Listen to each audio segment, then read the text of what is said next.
Bodo latest आपडेटआव बयखौबो बरायबाय। दिनैनि रादाबखौ फरायदों आं प्रमद खाख्लारि। गिबि निउज आपडेट दङ। कर'ना भाइरासजों भुगिनांनाय फरायसाफोराबो आनजादाव जिरायनो हागोन। देग्लायनि मेट्रिक आनजादाव कभिड-19 जों भुगिनांनाय फरायसाफोराबो आनजादाव जिरायनो हागोन होनना सेबेआ मिथिहोदों। कर'ना भाइरासजों भुगिनांनाय फरायसाफोरा बे एखे खालार बे एखे आनजाद जाग्रा मिरुआवनो आनजादखौ होनो हागोन, नाथाय भाइरासजों भुगिनांनाय फरायसाफोरखौ गुबुन फरायसाफोरनि खाथियाव दोनफायालासिनो भाइरासजों भुगिनांनाय फरायसाफोरनि थाखाय आलादा खथा होनाय जागोन होनना। लोगोसे सेबेआ फराफारिनि 60 जौखोन्दोखौल' आनजादाव लानाय जागोन।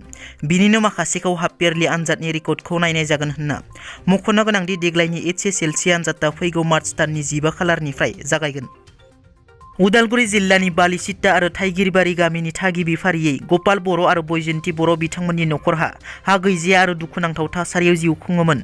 बिनिखायनो प्रमद बर' दैदेननाय बिटिआर सरकारा बिथांमोननो थानो थाखाय न'जों लोगोसे नखर खुंनो गोनांथि जानाय मुवाखौ प्रमद बर'आ गथायनानै होयो। गंनैबो नखरनो 1 गथायै आरो पाक्कानि न'जों लोगोसे मासे मोसौ आरो साखोन सिखोननि राहा खालामनानै होनाय जादों। बे खौरांखौ बिटिआरनि गाहाय प्रमद बर' बिथाङा गावनि फेसबुक पेजनि गेजेरजों फोसावो। गुवाहाटीआव सासे डक्टरा नार्सखौ जिनाहारि खालामनो नाजानाय जाथाया सोराङाव फैदों। गुवाहाटी पुलिसआ मैया गुवाहाटी रिफाइनारि हस्पिटालनि डक्टरखौ हमनो हायो। हमजानाय डक्टरखौ डक्टर भास्कर बरुवा होनना सिनायथिनाय जादों। थांनाय हराव गुवाहाटी पुलिसआ डक्टर भास्कर बरुवाखौ बायहाटा सारियालिनि कमलपुर ओनसोलनिफ्राय हमनो हायो। नार्सखौ जिनाहारि खालामनो नाजानाय जाथाया थांनाय 25 जानुवारि खालि गुवाहाटी रिफाइनारि हस्पिटालनि केबिन नाम्बार 2 आव जायो। डक्टरा हरनि समाव जौफिनानै खथाखौ फांनानै नार्सनि खाथियाव थांनानै जिनाहारि खालामनो नाजायो, नाथाय नार्सआ खारखोमानो हायो। बे जाथायनि उनाव नार्सआ डक्टरनि हेंथायै नुनमाथि पुलिस थानायाव कमप्लेन फाइल खालामो।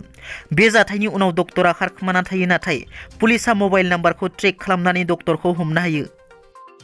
थांनाय 27 जानुवारि बिटिआर गोरोबथा सानाव बारग' एनडिएफबि D.Hariमुनि दैदेननायाव बिटिआरनि सागानगिरि एनडिएफबिनि गायसनगिरि आफादगिरि रन्जन दैमारिखौ उदां खालामनांगौनि खुद्रिनाय हाबाफारि लायो। खुद्रिनाय हाबाफारिनि गेजेरजों D.Harimu बिथाङा एबसुनि हेंथायै माखासे बिबुंथि लाखिनायखौ लानानै उदालगुरि दख'रा एबसुनि दैदेनगिरिफोरा एबसुखौ सोंखारिग्राफोरनि हेंथायै खौरांगिरि मेलनि गेजेरजों बुङो दि D.Harimuआ सोर? बिथाङा सासे सिखावसो आरो रां लुबैसोला। बिथाङा एबसुखौ सोंखारिनायनि मोन्थाइ गैया।